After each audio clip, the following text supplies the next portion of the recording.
brought to you almost live from the Dude in the Basement Studios. Why? Because that's where the good stuff is. It's Sips, Suds, and Smokes with your smoking hosts, the good old boys.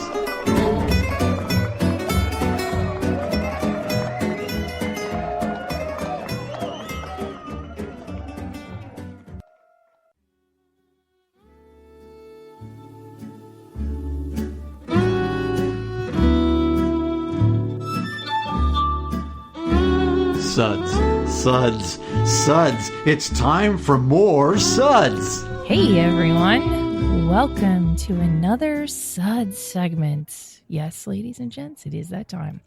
It's where good beer meets really bad radio. I am one of your hostesses. Well, actually, your only hostess, good old gal Julieanna. And with me today at the table is good old boy Dave. Greetings, citizens. Marvel at the sight of my well-oiled, glistening masculinity. Wait, please Yes. do not leave our show right away. Okay, there is a lot more entertaining things than Dave in this episode. Okay, What the heck was that? how? It's my, So let me get this it's my straight. it's my new greeting. You put more time into thinking about your opening monologue than actually putting the script together. Yeah. Is that right?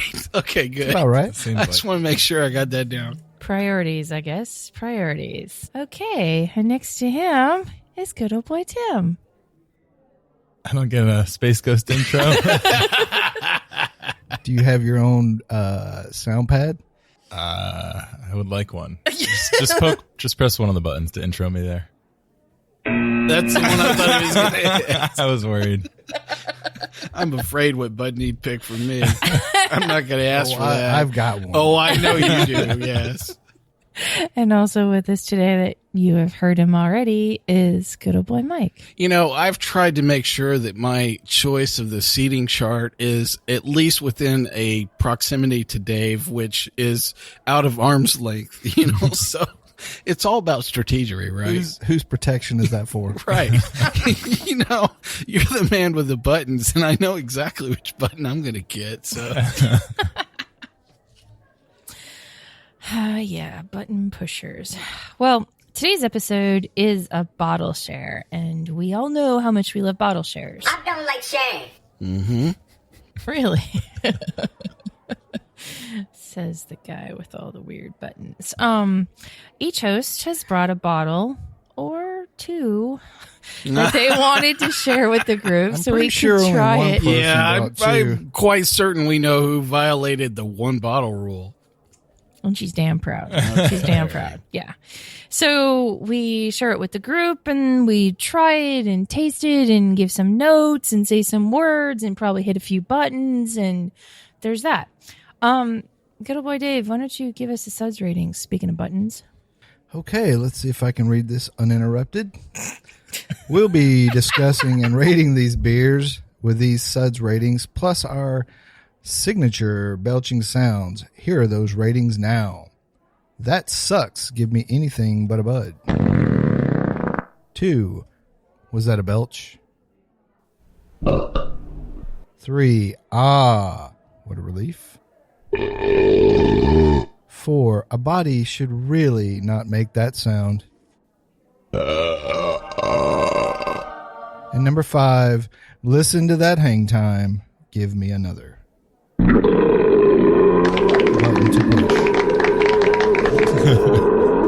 I think the over-under on Dave getting that right was actually 3.7. If you were betting.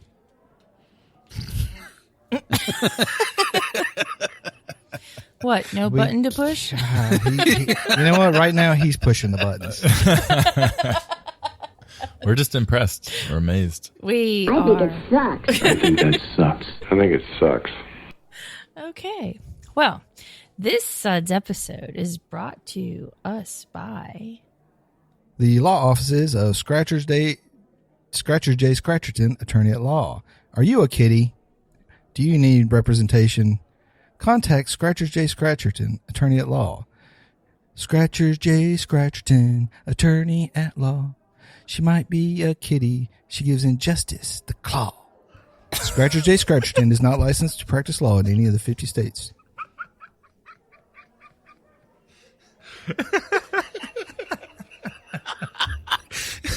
You know, Oh, God. it's just one of those moments where whatever's going through Dave's head is it's scary. Yes, like part of you wants an insight into what's up in that head, but part of you wants no part of it as well. Stay far away. Oh, man. I don't know what you guys are talking about. I don't know what you're talking about. We love our sponsors. We love our sponsors. Yeah. Meow. Okay. Real and imaginary. True. Okay. Well, let's get this party started. Good old boy Dave, what beer did you bring today for us to try and dissect? So, Is there a song involved with the beer? I really hope so. What kind of jingle do we have for the first beer? I don't know what their theme song is. I can barely pronounce the name of this beer. So I brought Voku Hila, which is a Maibach / Hellesbach from local option Bierwerker in Illinois, Lincoln Park in Chicago to be exact. This is, again, a Maibach. It is 6.5% ABV. It's a rotating availability. Voku Hila or Hila, whichever, depending on where in Germany you're from, is a strong lager developed and brewed by our local option Bierwerker. This Hellesbach is golden in color with a large, creamy, persistent white head, aromatically driven by robust toast and bread notes derived from continental, almost said controversial, European malts, pale malts with moderate, spicy, noble German hops. Voku Hila will be appreciated by something and mullet enthusiasts alike. Why can't I read, Mike?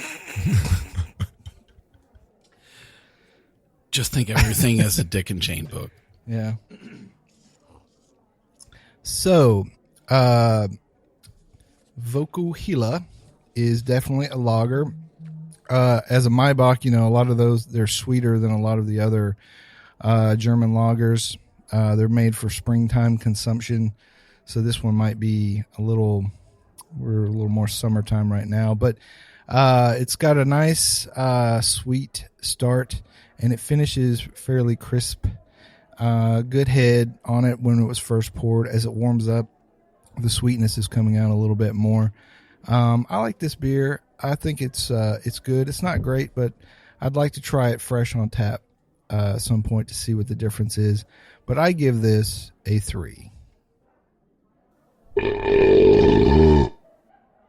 Good old boy Tim, what did you think about this beer? Did it say what Voku Hila means? Did you say that? Boko Harem in German. That's what I thought. That stands for BS and Davism. That's what that stands for. That sounds accurate. I echo a lot of things. It's a nice clean lager taste that also has a good bit of sweetness. It's kind of like caramelly sweetness, but also almost raisin-like in the way that some like Belgian grains can be.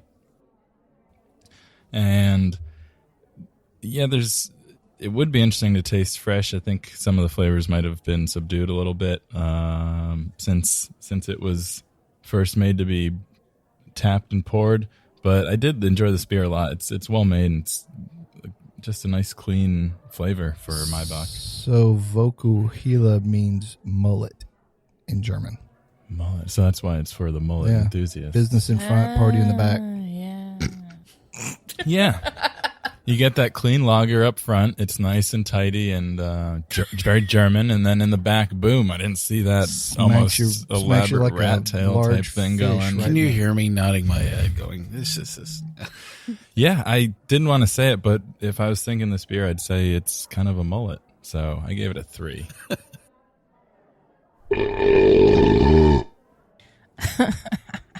Good old boy Mike, what did you think of this beer? Well, it's interesting. This has changed, as the temperature has moved through this beer. The thing I noticed when we had it super cold was a very crisp finish. In fact, I did not know what this was other than the name when Dave poured this in the glass for me. And I remember, and I was like, is this a lager? And he goes, yes. And I go, yeah, that says that.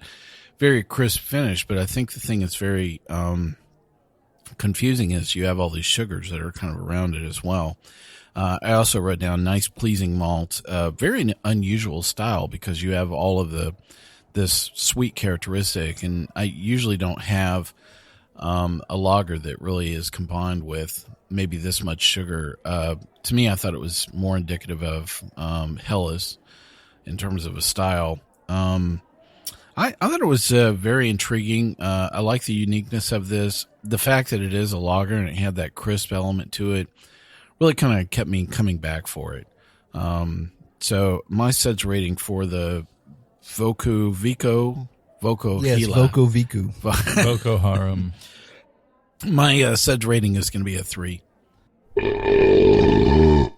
And now that we know that it means mullet, the goat with the mullet on the label makes a lot more sense.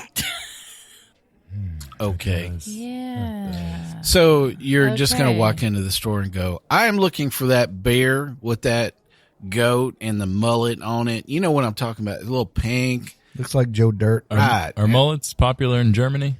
I know they are. A lot of places you wouldn't expect. Probably definitely in the Scandinavian countries, you know, with all All the the metal metal, bands. Yeah, you know, there's probably still raging on there. But how do you say goat in German?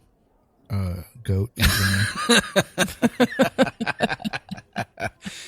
Yeah, it would be interesting for somebody to sit down and go, you know, I'm going to make this style of beer up front. And that's kind of one of the things that I like about this. It's just kind of unique, kind of in an offering. This is something you just don't see that often. Well, these guys do a lot of German styles, and they like metal. So It was kind of hard to pin down. There were kind of almost conflicting things going on. Like you said, the clean flavor and the sugars don't always go together. We'll be back in just a minute.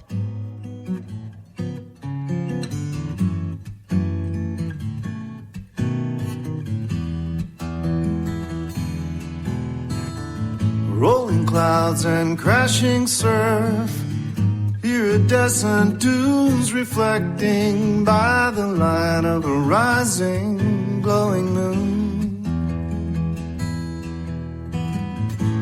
Seashore mesmerizing, night breeze hypnotizing. We've come across these back roads none too soon.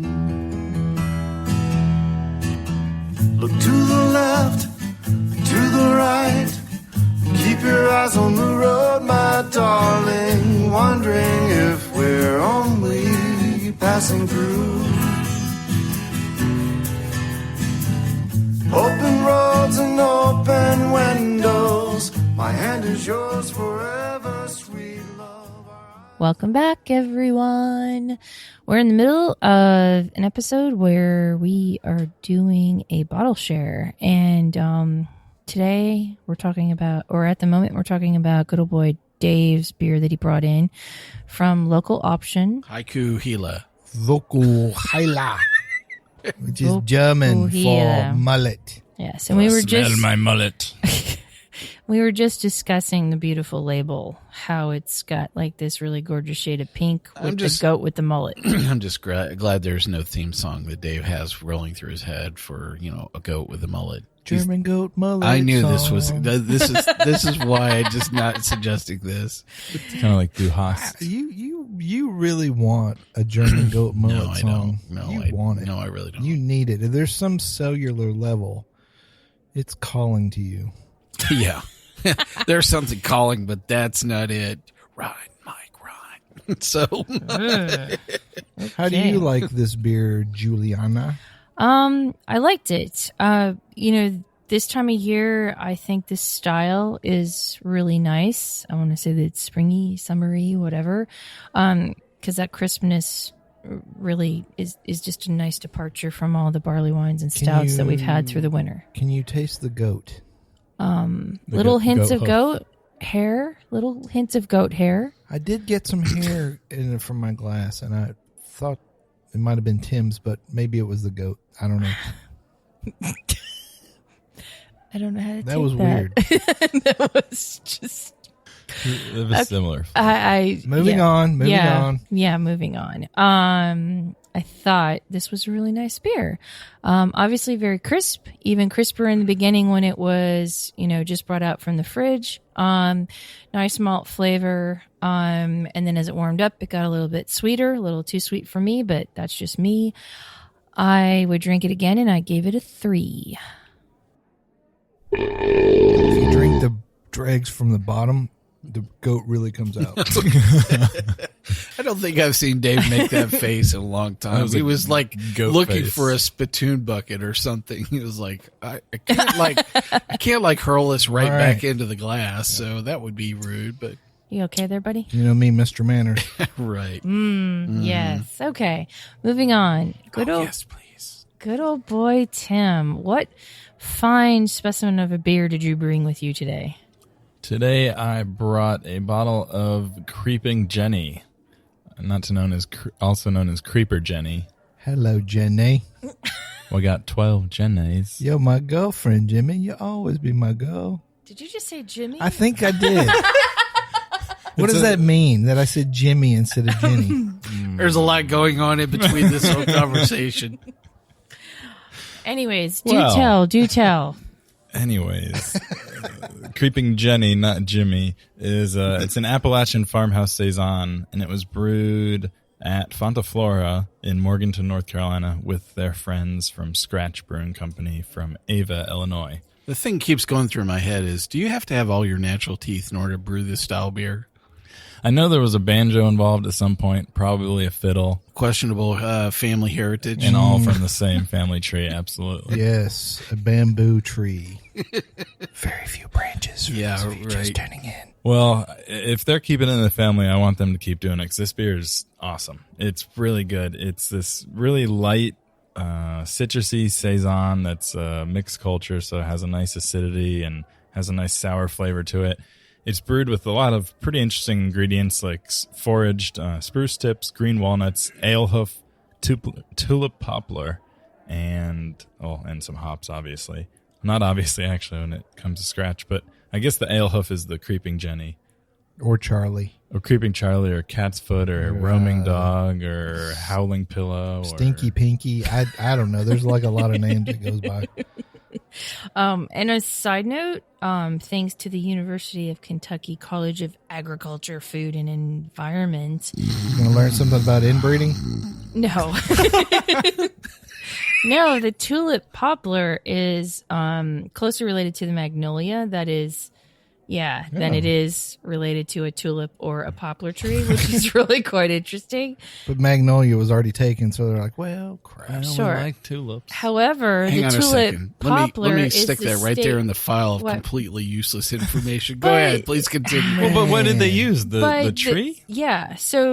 Well, they probably use the flowers that are off the tree, and the flowers kind of look almost like a tulipy shape to them. Anyways, And they're but the very point is popular. that it's the state tree of Kentucky. So I thought this was interesting that Scratch, who is from Indiana and Illinois, sorry. Banned once again. Yeah, right. And Fonta, Flora, which is not from Kentucky, would pick a tree from South Carolina. Right. So would pick a tree from North Carolina. Banned once again.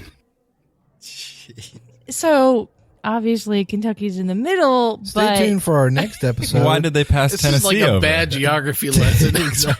They should have put some bearded irises in this or something. They skipped over Tennessee for Kentucky. But the point is that they picked the state tree of Kentucky. So maybe they have somebody that is from there. Does it say that it's edible by chance?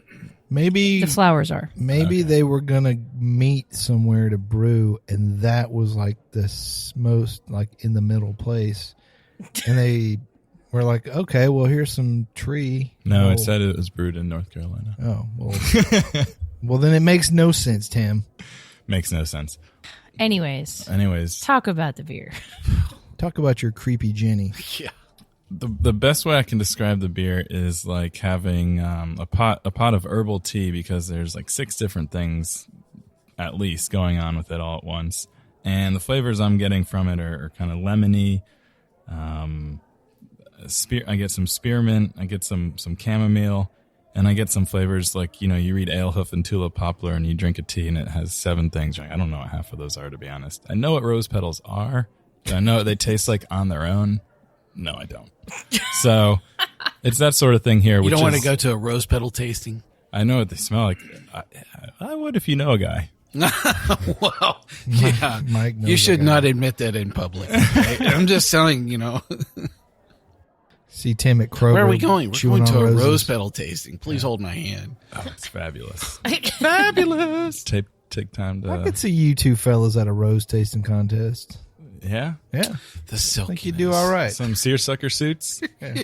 Yeah. A little derby hat, With maybe? an ascot? Oh, yes. If you need a +1, Mike, let me know.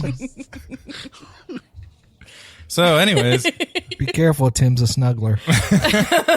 they call me Creeping Jenny. Creeping Jimmy, as Dave calls me. They're at the end of the spear. Creeping Timmy. Creeping Timmy. Timmy. Yes. So, what would you rate this beer, Creeping Well, Timmy? This beer got me all excited and flustered. It's excellent. It really is a great collaboration between the two breweries, and I gave it a 5.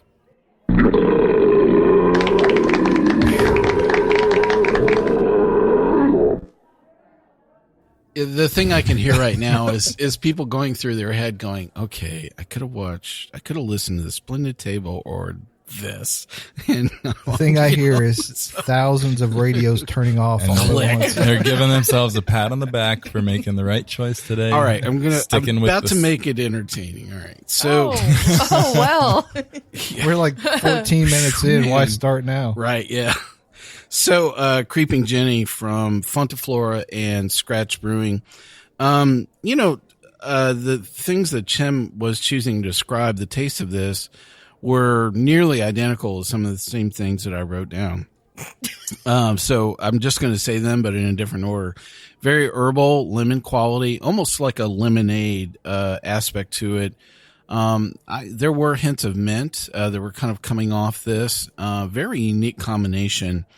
I don't think I've had anything quite like this ever in a beer anyway.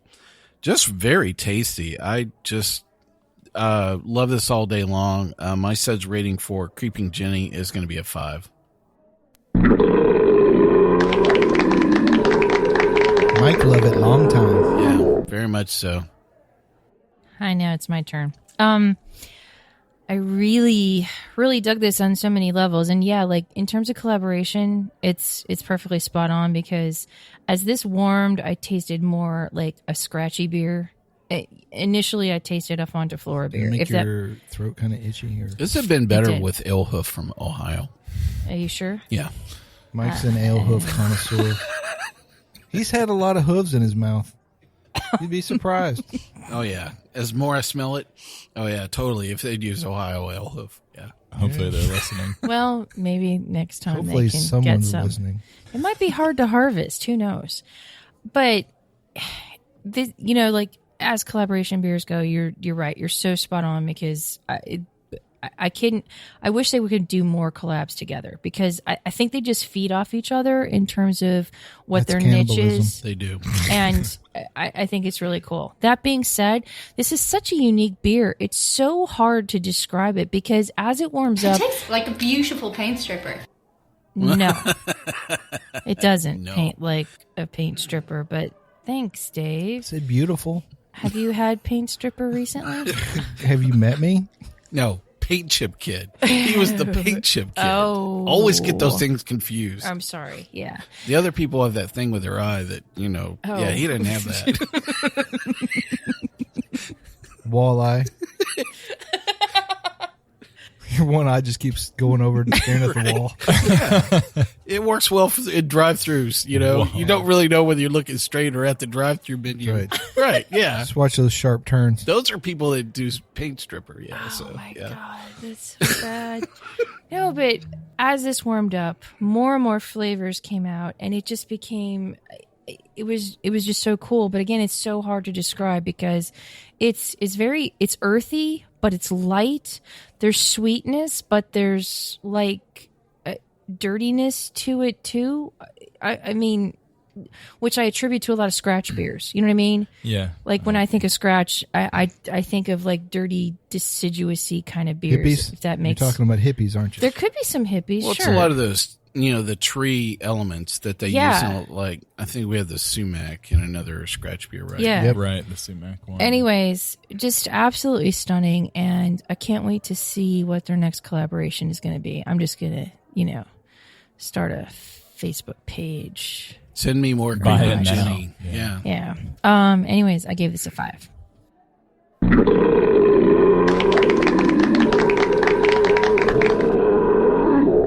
Good old boy Dave, what'd you think of this beer? Well, where should I start?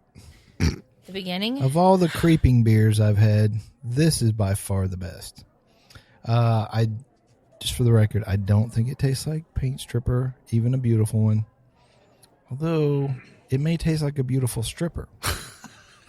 So, Wow. well, The last third of our audience just clicked off again. or maybe clicked on. Yeah. Did you hear him? Yeah. Let's tune in. So I thought there was a peppery note to the aroma for me, and a little bit in the finish, which I think would be part of the Saison yeast probably. There's a lot of herbal notes, which I don't know if anybody's talked about those. I don't think so, not yet. What? Lemon Can you and touch on it? Mint and stuff. Yeah, I don't know why you guys didn't even talk about any of that. All the different flavors. Anyways, what was I... anybody got any paint chips? No. Anyway, so I really like this beer. I think it's very exciting to try something from scratch always, because you never know what sort of flavors they'll incorporate into something. And I'm becoming more and more of a fan of Fonta Flora as well. Inbreeding aside, I think this beer is fantastic, and I'm going to give it a 5.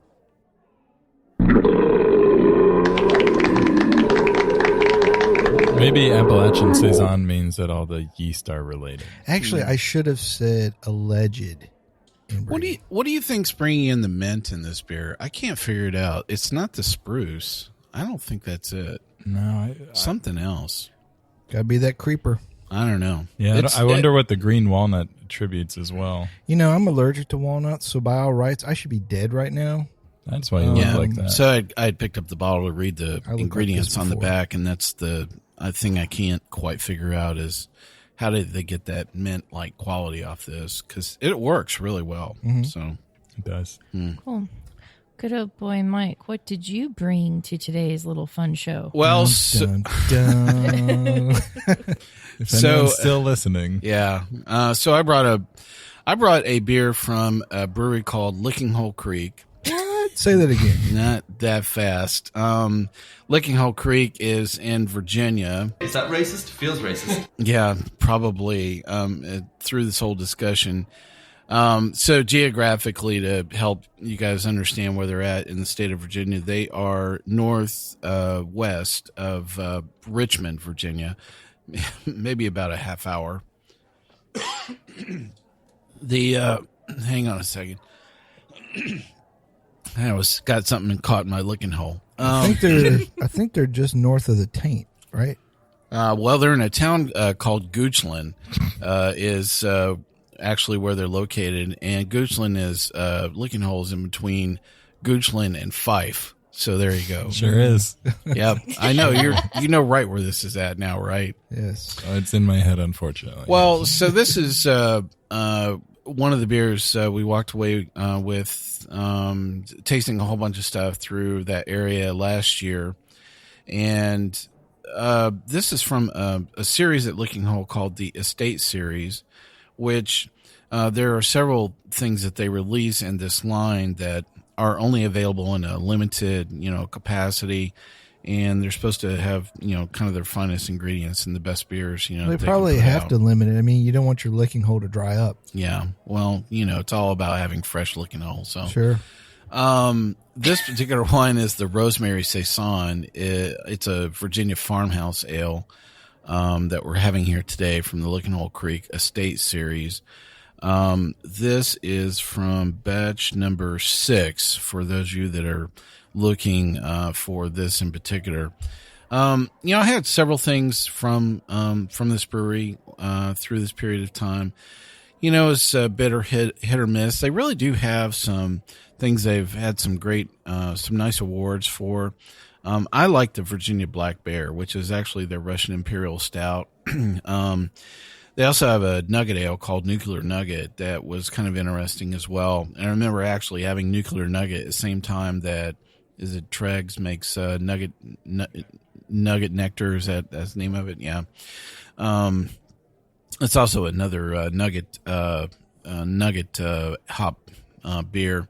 And I actually liked Nuclear Nugget better than that kind of Die Hard reference standard. So, but it has been kind of some hit or miss, across our product line. I had not had this previously before today, and so I thought this was a good experience to share it with all of you.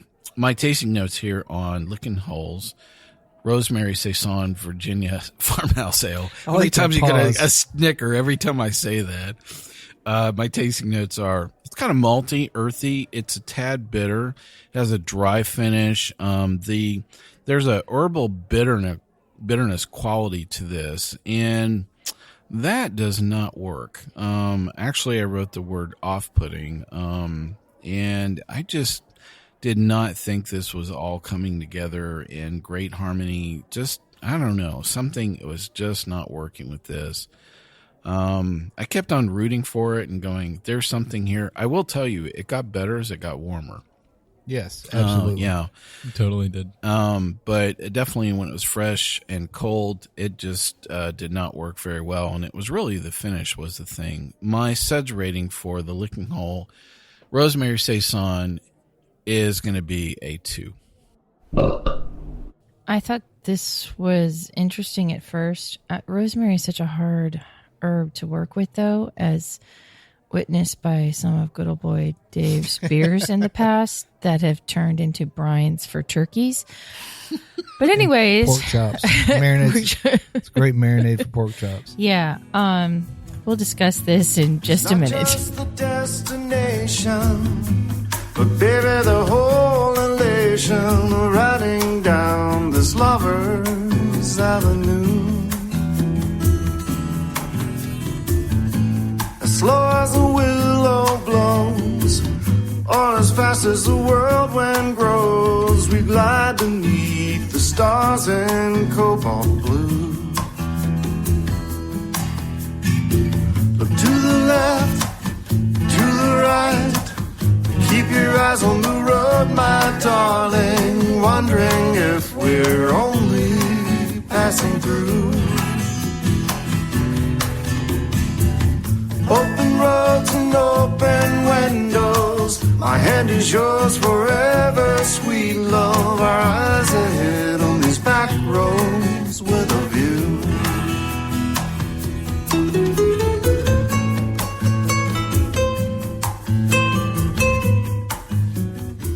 Welcome back, everyone. We are in the middle of a Lickinghole. Lickinghole takeover. A bottle share. Yes. And good old boy Mike was kind enough to bring a beer from Lickinghole Brewery. Creek. Great. Gotta say Lickinghole Creek Craft Brewery. If you say creek, it's not dirty. Do you think they're ever going to make a Lickinghole Creek? Maybe. Oh, That'd be cool. There's an idea. Yeah, there is. They can have it for free. Genius. So, I'll take one bottle. So the beer that we're discussing is from their Lickinghole Creek Estate Series Rosemary Saison Virginia Farmhouse Ale. And I liked it better as it warmed up. It had a little creaminess at the end, which was a redeeming quality for me. A little sharp with the rosemary flavor and a little sharp in, I want to say, mineral content or something like that from the water that just was a little strange for me. It was okay. Maybe I'll try some of their other stuff next time I'm in that part of Virginia, and I'm giving it a 3. So I have a blueberry stout that maybe we'll have from them in this same estate series. So I was debating which one of those to bring today, and I decided to bring the Saison. Sometimes it's hard to know which Lickinghole you want to go with. A lot of good options. You know, it can look good, but then once you taste it, you're like, I can almost hear them on the phone. Yes, my lawyer. Yeah, now. Right, correct. I want a draft by the end of the day. Yeah. Hey, listen. I didn't name it. I didn't name the brewery. You picked Lickinghole Creek as your name. You know what? You in get what you Goochtown. take. Yeah. I have like. Why didn't they go with Goochtown? I have like this thing playing through my head of some guys that do, Civil War reenactments, out of Williamsburg that are, popping out of the woodwork going, my grandfather was at Lickinghole and he just kicked the crap out of them Yankees and I can't believe you're making fun of my town, blah, blah, Probably. Yeah, something like that. And I'll just go, well, there he is. Dave's standing right there. Everyone in the Gooch Fire family, away.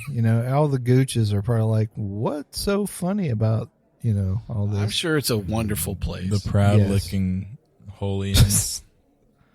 Is that what they call the Pope? The licking holiness? The beer. Anyway, I think we've had all the fun we're going to have with Lickinghole. So, this beer really did get better as it warmed up. Yes, I brewed a really terrible homebrew with Rosemary, and it was a better marinade than it was a beer. So thanks for bringing that up 3 years later, Julieanna. Yes. But whatever, women and elephants never forget. So True, very true. Anyways, I think it did get a lot better. I do think there's still something a little weird about how it finishes, but it's not a bad beer, and I definitely have heard that a lot of their other beers are really good. So I would be anxious to try them. I'm going to give this one a 3. Good old boy, Tim. What'd you think of this beer?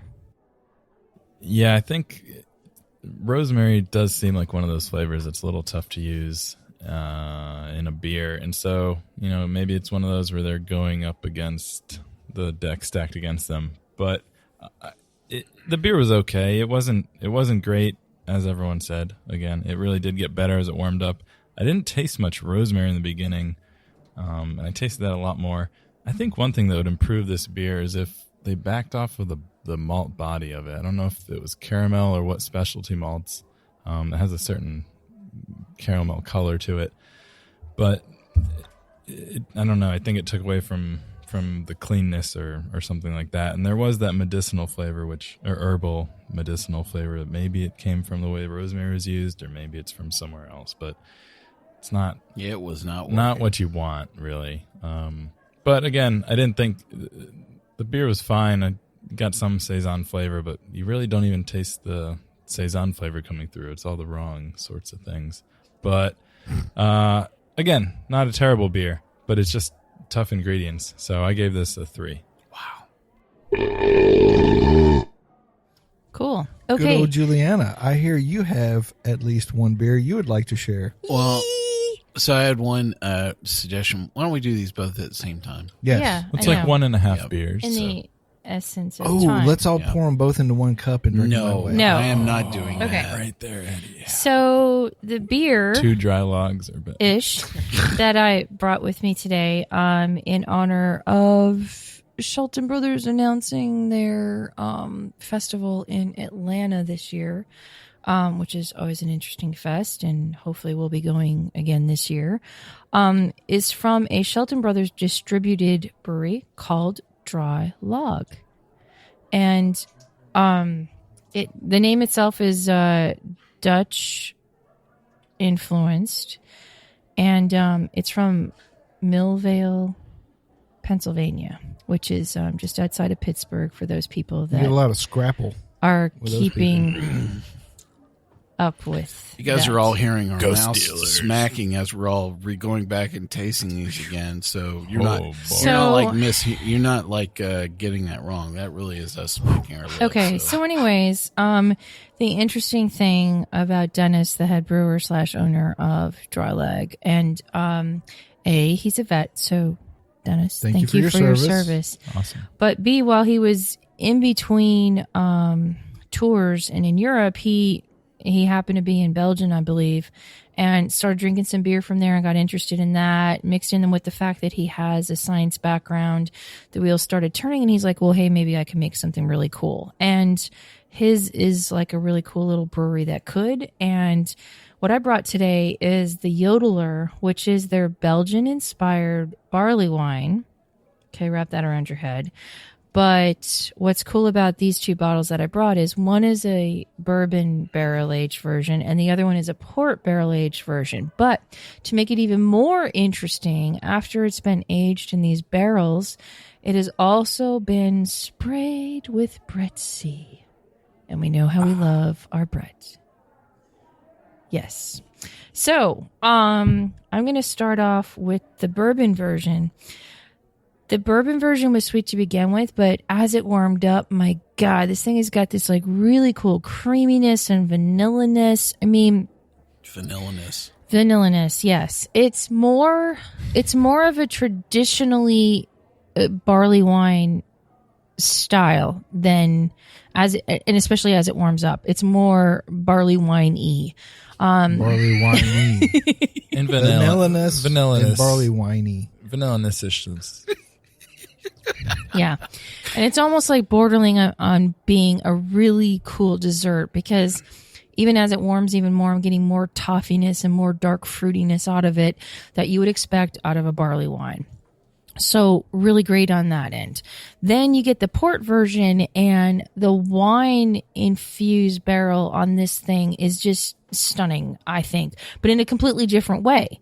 And the Brett and the port like sort of play with each other and have this really neat marriage. Anyways, I'm giving them both a 4 because I like them so much. Good old boy Dave, what did you think of these beers? Like, how much of this would you need to drink to die? That's a good question. Not too much of it. 13.2%. I don't, to my knowledge, I don't know that Belgians are known for their barley wines, but I get it, you know. And I like these beers. I like the port when it's cold more than the bourbon, but as they warmed up, I think I like the bourbon more than the port. Yes. Port gets a little sharp, but I think these are really cool, very interesting. I'm not certain how much the Brett impacted him. At 13.2%, most Brett I think would die, but that's cool. I like these both a lot, and I would give them each a 4. Good old boy Tim, what did you think of these beers? Well, I've got to say thank you for bringing 2 bottles and not 1, because these I really love these beers. I think they're really interesting. I think you mentioned him being a vet, and one thing I think is interesting about the rise of craft beer way back in the day, in the days of Anchor beginning and that sort of thing, a lot of the people that drove craft beer, whether they're consumers or some of the manufacturers, there were people that came back from all these tours in Europe and drank all this great beer, and they came back to the US and they couldn't get anything good, and they had developed this taste for, a lot of lagers, but really honestly just flavor. And so, you mean Bud and Coors weren't getting it done? Just about to say, I actually have a theme song from the King of Beers playing through my head. I'm pretty sure one of those is called the Champagne of Beers, dude. Sure, so, oh yeah, that's true. All that flavor, that's tiny bubbles. I'm mistaken. But that's what these beers, man, these 2 beers have so much flavor. It's crazy. Like, barley wine itself obviously is going to have enough flavor, and then you throw a Belgian twist to it, you barrel age it, and then you put Brett in it. It's like, but it's not too much for me, to be honest. It's a 13% beer, which is a lot, but if you drink it knowing it's 13% and don't drink it thinking it's 5%, it's pretty good. So the difference is a lot of the things Dave said. I liked the port a lot more, especially when it's cold. Warmed up, I liked the bourbon a little more, and I'm starting to taste the Brett, but I was wondering where it was, because it's really sweet, and you don't get sweet Brett beers, so yeah, maybe that alcohol drove it away. And then I do sort of get like a slight Belgian yeasty flavor to the barley wine, if that makes sense. So I was really impressed with these beers. There's so much going on, but as I drink them more, I just like the complexity. So I gave the bourbon a 4 and the port a 5. Wow. Also, I have have a current love affair with port and a fascination with it, so it probably influenced my vote. He used to come to good old boy Mike's house. I'm there. Dum, dum. Yeah. Taste some rose petals. No. Dave, who's not invited to the Port Fest. Ooh, rose petal I'll infused just leave port. my ascot in the drawer then. I'm going to send you back to Lickinghole is what I'm going to do. With your mulleted Keep goat. your- Right. Yeah, right. Keep your dry log. They to take your yourself. beer and exit, sir.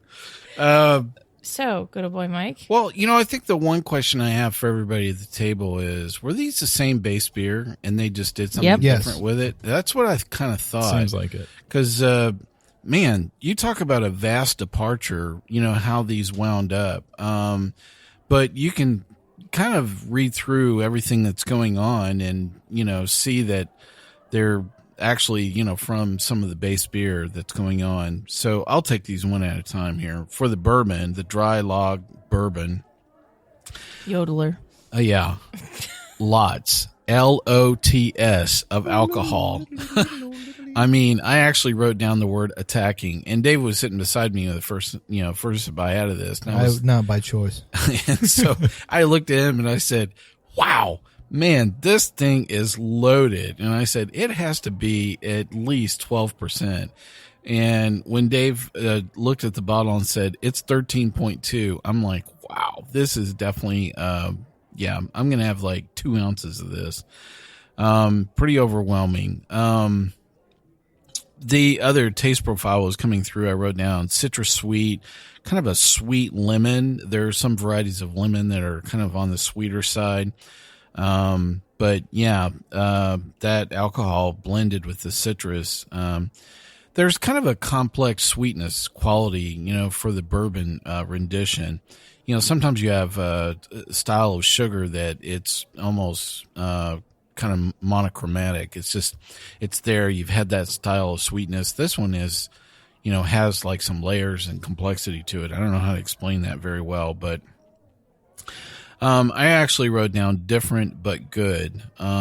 If I had to look at kind of my overall assessment of this, my Suds rating for the dry log bourbon is going to be a 4. And then we move on to the dry log port. Wow. Talk about something that changed dramatically with temperature.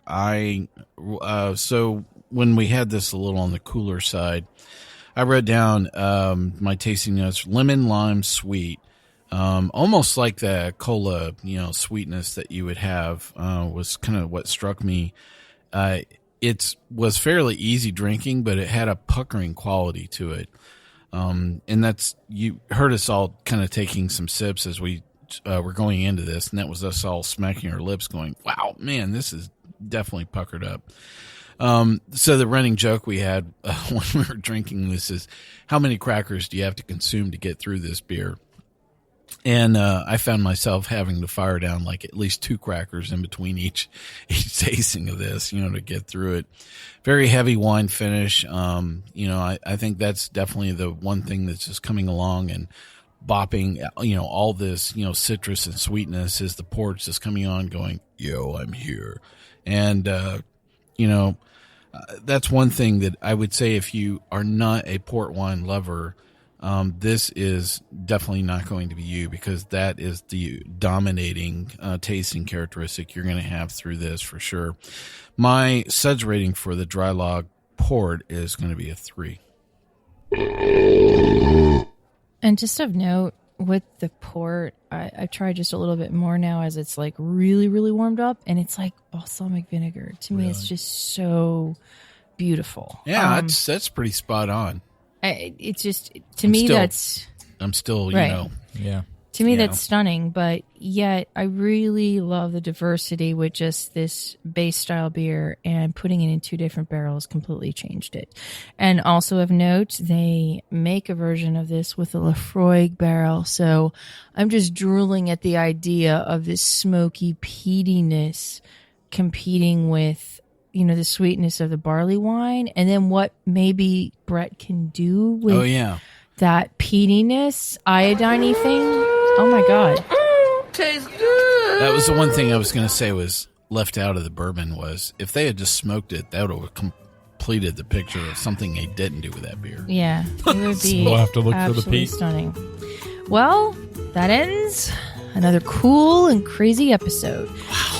We hope you enjoyed this episode, and you can catch all of our episodes online as well as on SoundCloud, TuneIn, Stitcher, YouTube, Google Play, PRX, and Spreaker, our native media host. iTunes, Google Play, and our own Android app are the easiest ways to enjoy the show on your phone. Just search for Sips, Suds, Smokes on iTunes or in the Google Play Store. We love your feedback as long as it's positive. And you can reach us online at info@sipsudsandsmokes.com. Our daily tasting notes flow out on Twitter every day. That's why they're daily. At SipSudsSmokes. And our Facebook page is always buzzing with lots of news. Please take the time to rate this episode 5 stars if you are listening online. 5 stars, 5 stars. Well, good old boy Dave, say goodbye. I don't want to say goodbye. Oh, you're going to have to say goodbye. Fine. Bye. Good old boy Tim. I'm just here for the ale hoof. Good old boy Mike. I tried to make the most creative use of the word Lickinghole all day, and I think that I won. Thanks for joining us. Come back, join us once again. I'll ask you to keep on sipping. This is good old gal Julieanna. Enjoy, keep on chuggling, and we'll see you next time.